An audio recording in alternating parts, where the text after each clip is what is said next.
Good morning and welcome to Bay Area Focus. I'm your host, Michelle Griego. Please pitch us future show ideas to facebook.com/Bay Area Focus.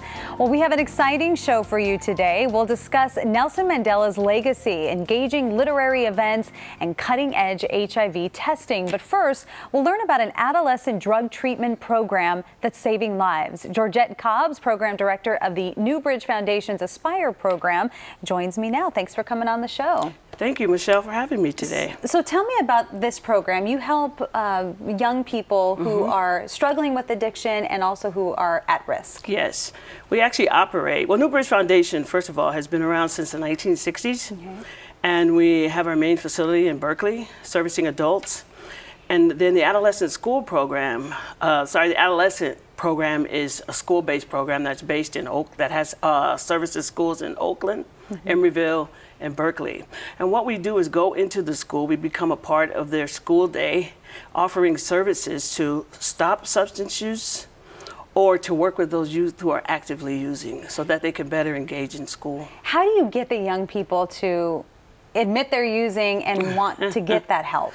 Right. So first of all, they judge you by many things, how you're dressed, how you talk. And so, for example, you sort of have to integrate yourself into the community and create your own identity so that they know that you're not there to be a disciplinarian, you're not there to judge them.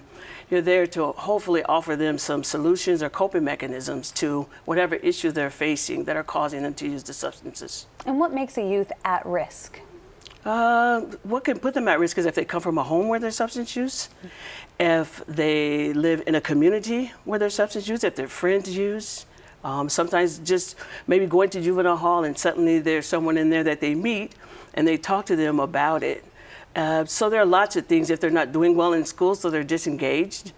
And so then they find something else that they become intrigued by. And nowadays there's a lot of marijuana use in the community. So you work directly with the young people, but we all know addiction also affects family members as well. Yes. Do you work with the family on how to deal with that? Well, in our prevention program, we offer a 4-week workshop that recycles twice in a year. And we invite the parents in to give them tips and pointers on how to work with their adolescent. For example, making, breaking, and revising rules. So you're asking them to come home at a certain time because after a certain hour, sometimes even when they get to the function, the substance use may start. And so then they come home and it's a matter of how do you address that? Or helping their child to succeed in school, building their self-esteem so that they don't fall prey to some of the ills that exist in their community.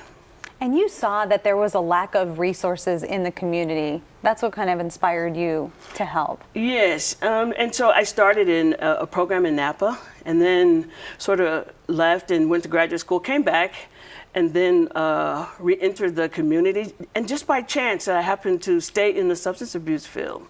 But along the way, what I found out was, yes, we need more resources in the community. And that's why the collaborations are important. Collaborating with Thunder Road, for instance, and they do residential, adolescent residential work. So sometimes youth, we have lots of youth that would do well in a residential program, but the capacity is just not there for it. Is it easier for young people to recover than it is for people who have been struggling with addiction for decades? I think the numbers are probably less when you think about someone, an adult, because normally when you work with an adult, they started using as a young person. Right. And what happens is the development process sort of stops. So they're sort of stagnant from that point on because they're no longer in with the regular developing population.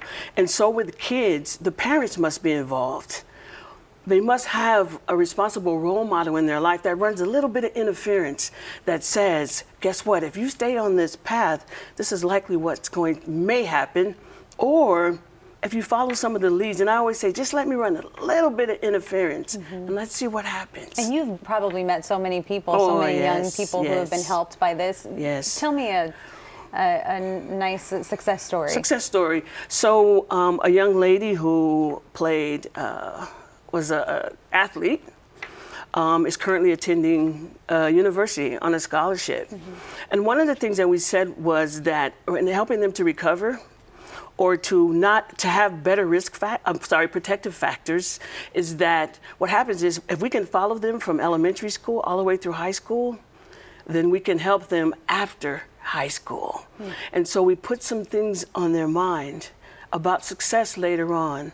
I just worked with some young ladies who did a poetry book. And so they found a safe space with me, and the poetry was strictly their own thoughts, their lives. And so they were able to engage in the writings, in the process of telling people about their lives, and then to successfully graduate to be promoted on to the next level. Self-expression, so important. Very important. All right. Well, Georgette, thank you so much for coming on. Thank you. Thank you for having me. Yeah, well, for more information on the Newbridge Foundation's Aspire program, please log on to newbridgefoundation.org. Again, that's newbridgefoundation.org. Coming up, we'll learn about a bold initiative to honor Nelson Mandela's life and work.